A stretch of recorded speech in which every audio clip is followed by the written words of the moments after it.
स्वागत है आपके अपने यूट्यूब चैनल जीएस विद आंसू 3.0 पर। बीपीएससी टीआरई 4.0 के लिए आज हम लोग हिस्ट्री प्लस पॉलिटी से संबंधित 40 अति महत्वपूर्ण प्रश्नों को देखने वाले हैं इस वीडियो में। इसमें सारे के सारे प्रश्न बहुत ही सिलेक्टेड दिए गए हैं जो आपके एग्जाम में डायरेक्ट आने की पूरी संभावना है, इसलिए वीडियो को लास्ट तक जरूर देखें। वीडियो स्टार्ट करने से पहले आप लोगों से एक ही रिक्वेस्ट है, प्लीज़ वीडियो को लाइक और सेशन ख़त्म होने के बाद किसी भी एक ग्रुप में शेयर जरूर कर दीजिएगा।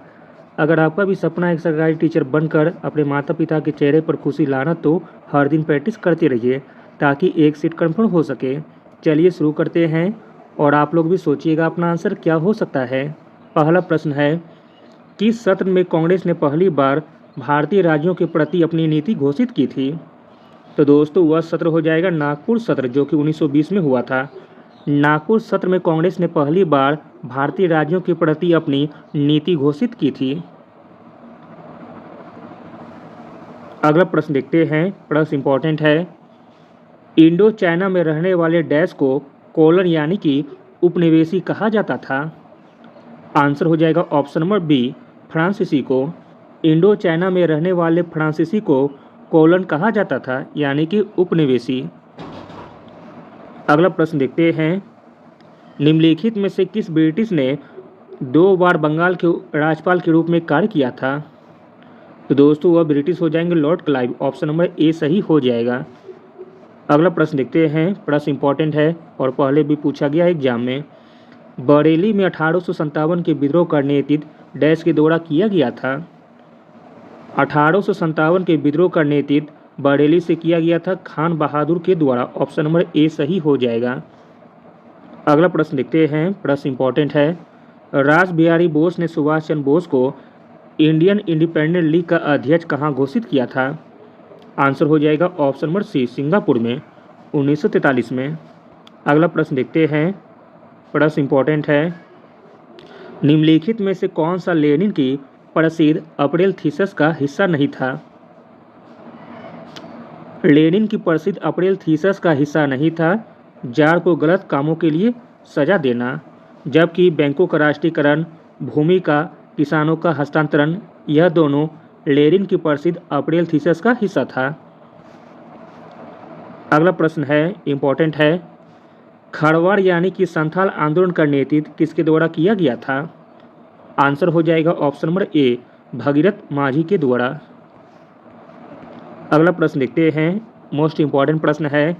किस अमेरिकी राष्ट्रपति ने महामंदी के बाद आर्थिक सुधार के लिए नई डील की घोषणा की थी? तो दोस्तों वह अमेरिकी राष्ट्रपति हो जाएंगे Franklin D Roosevelt. Option number C सही हो जाएगा। फ्रैंकलिन डी रूजवेल्ट ने महामंदी के बाद आर्थिक सुधार के लिए नई डील की घोषणा की थी। अगला प्रश्न देखते हैं, फिलोसफी ऑफ द हिस्ट्री शब्द किसके द्वारा गढ़ा गया था? फिलोसफी ऑफ द हिस्ट्री शब्द गढ़ा गया था वॉल्टेयर के द्वारा। ऑप्शन नंबर ए सही हो जाएगा।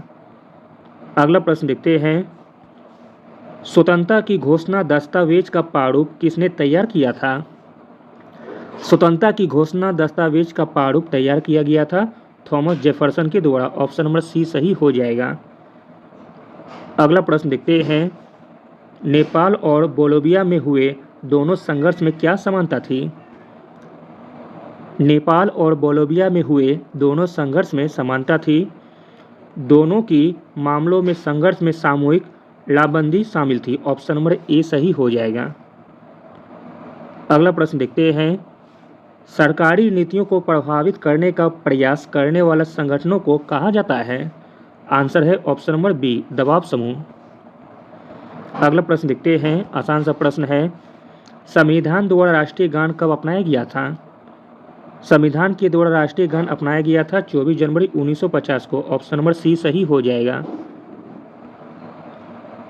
अगला प्रश्न है, डॉक्टर के मुंशी के द्वारा इनमें से किस समिति के अध्यक्ष थे? डॉक्टर के मुंशी के द्वारा जिस समिति के वह अध्यक्ष थे वो हो जाएंगे व्यापार समिति के आदेश। ऑप्शन नंबर सी सही हो जाएगा।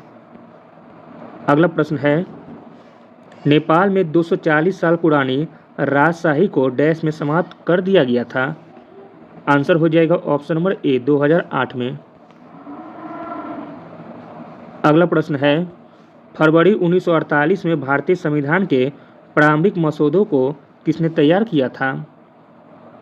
आंसर है option number B, Benegal Narsing Rau ने।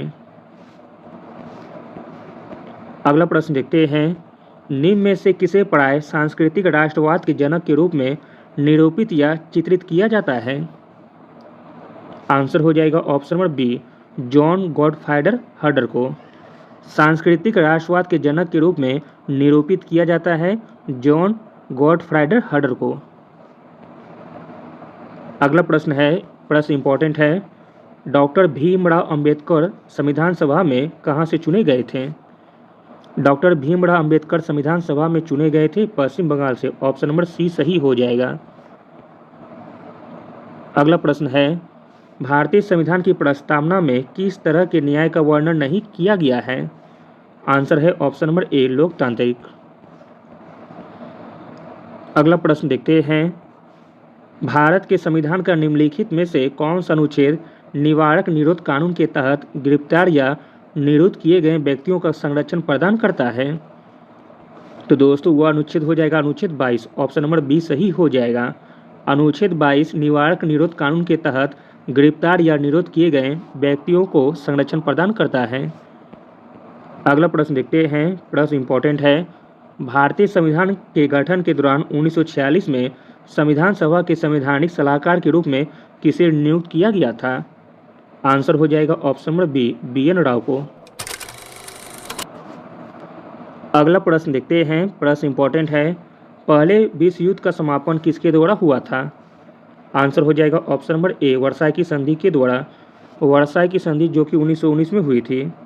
अगला प्रश्न देखते हैं, रूसी सामाजिक लोकतांत्रिक कार्यकर्ता पार्टी का गठन किस वर्ष हुआ था? आंसर है ऑप्शन नंबर सी, 1898 में। अगला प्रश्न है, जवाहरलाल नेहरू की अध्यक्षता में लाहौर कांग्रेस ने भारत के लिए पूर्ण स्वराज या पूर्ण स्वतंत्रता की मांग को कब औपचारिक रूप दिया था?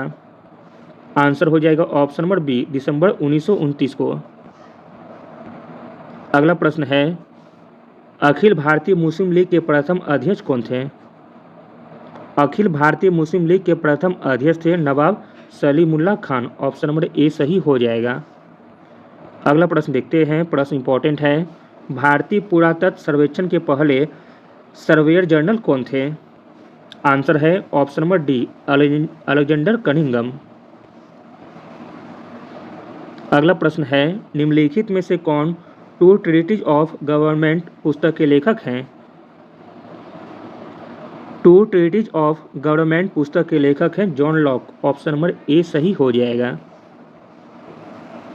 अगला प्रश्न है, बंगाल में 1905 में विभाजन विरोधी आंदोलन का हिस्सा निम्नलिखित में से कौन सा नेता नहीं था?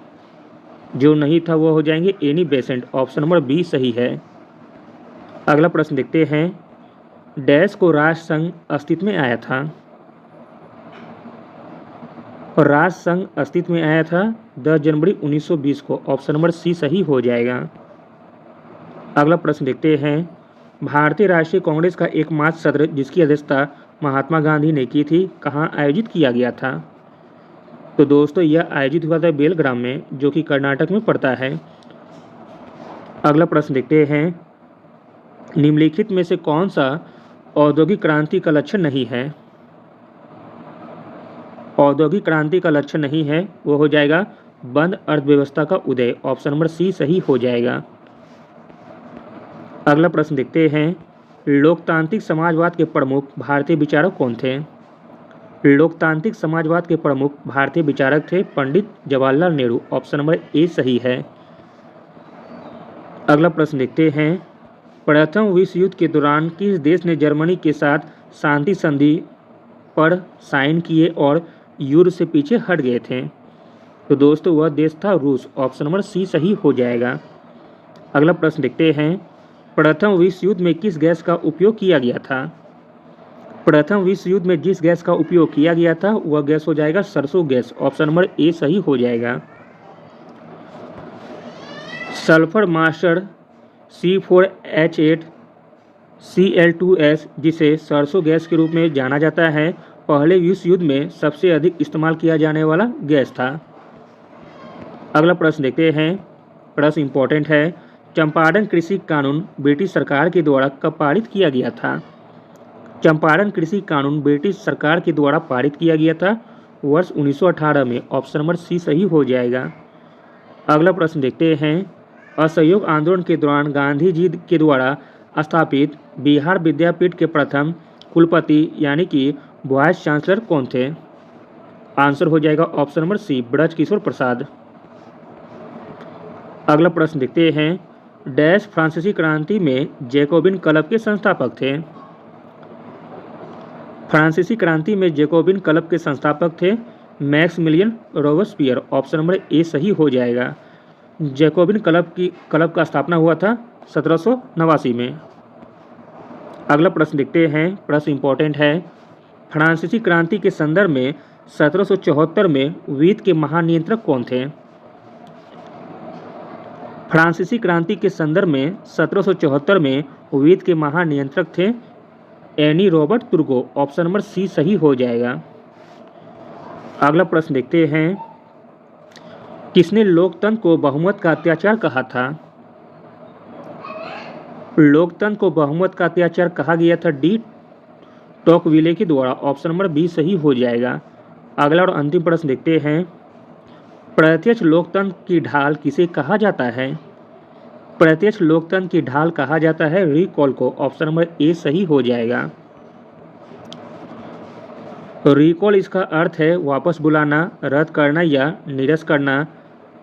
याद विशेष रूप से पार्टी प्रणालियों के लिए तनावपूर्ण स्थितियां हैं, विशेष रूप से उस पार्टी के लिए जिसमें वापस बुलाए गए प्रतिनिधि होते हैं।